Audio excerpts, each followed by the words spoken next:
राना एहसान अफजल साहब, एक तो वो कह रहे हैं कि बेसिकली तो पीएमएलएन ने कुछ नहीं सीखा, और मैं ये चाहूँगी कि जो ये इंटरव्यू था और जो ये कॉन्ट्राडिक्टरी चीज़ें थी, कॉन्ट्राडिक्शन था बिटवीन बिलावल भुट्टो जरदारी साहब स्टेटमेंट्स एंड आसिफ अली जरदारी साहब स्टेटमेंट्स, इस पर अगर आप कुछ कमेंट करना चाहें तो ज़रूर कीजिएगा। लेकिन मियां मोहम्मद नवाज साहब के हवाले से वन लाइनर है फवाद चौधरी साहब का, और वो वन लाइनर, वो पंच लाइन है, क्विक सा वो देख लेते हैं, फिर मैं आपसे इसका जवाब लेती हूँ। साहब को कहें 50 साल बाद इस तरह का इलेक्शन जीते, आपको सिलेक्टेड प्लस होने का ताना लग जाए, आपके साथ लाडला होने का ताना लग जाए, और फिर ये कहा जाए कि जी आपने कुछ नहीं सीखा। एक चीज क्लियर हो गई कि जो बिलावल साहब है जो कहते थे कि नौजवानों की सियासत होनी चाहिए, तो उनके ये कमेंट्स का टारगेट मेरे ख्याल से जरदारी साहब के ऊपर था। और जब मैं कल वो इंटरव्यू देख रहा था जरदारी साहब का, जहां उन्होंने कहा कि बिलावल को अभी ट्रेनिंग की जरूरत है, तो मैं सोच रहा था कि इस बयान से बिलावल साहब की जो सियासत है वो काफी डैमेज होगी।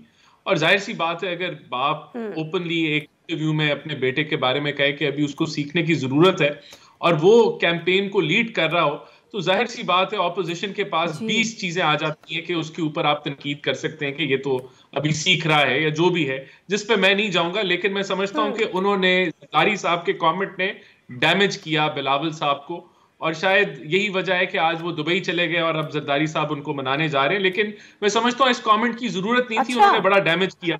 जी बिल्कुल, जरदारी साहब बिलावल भुट्टो जरदारी को मनाने जा रहे हैं। देखिए, ये मेरा पर्सनल ख्याल है, बिल्कुल मुझे लगता है कि बहुत जो उनका कमेंट था, बिलावल साहब लीड कर रहे हैं पीपल्स पार्टी की कैंपेन, वो जलसा जलसा कर रहे हैं, और अगर ये कमेंट आ जाए कि वो सीख रहे हैं, अभी अंडर ट्रेनिंग है और अभी उनको सीखने की जरूरत है, तो इसके बाद क्या रह जाता है? ऑपोजिशन तो जो भी उनकी मुखालिफ पार्टी हो, तो उनके ऊपर इस बयान को लेके जो है क्या कुछ नहीं आप कह सकते। तो जहां तक बात है पीएमएलएन की, देखें हमने किसी का दरवाजा नहीं खटखटाया, हमें कोई शौक नहीं है किसी सपोर्ट का, किसी मावनत का, हमारी ये अप्रोच नहीं है। ये जरूर हुआ है इस मुल्क में कि एक जमात ने रियासत के ऊपर हमला किया, और वो अपने अमाल की वजह से जो है आज उस कंडीशन में है जिस कंडीशन में वो नजर आ रही है, उसमें हमारा अमल दखल तो आपका नंबर आ गया। नहीं, उनके पास ऑप्शन थी कि वो ऑपोजिशन लीडरी करती, नेशनल असेंबली में केपीके पंजाब की हुकूमत चलाती। उन्होंने रास्ता लिया झूठ का, इंपोर्टेड हुकूमत का, साजिश का, मीर जाफर मीर सादिक का।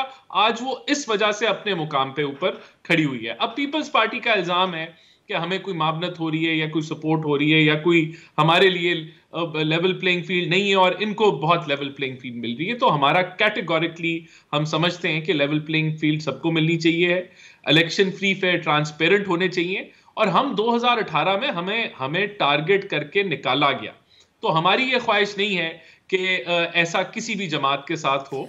अच्छा राना साहब, ठीक है, दुरुस्त कह रहे हैं राना साहब, आपने कहा हमने किसी का दरवाजा नहीं खटखटाया, ये किसी से मुराद पॉलिटिकल पार्टी जो कह रहे हैं आप?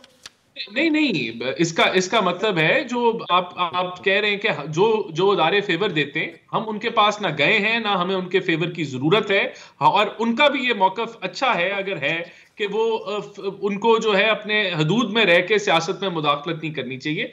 तो हम भी यही समझते हैं और ऐसा होना चाहिए, और हम इस चीज की डिमांड भी करते हैं। तो ये इल्जाम हमारे पे लगाना कि हम कोई फेवरेट हैं या हमें कुछ मिल रहा है, हमारी ये ना इल्जाम गलत ही लग रहा है। ठीक।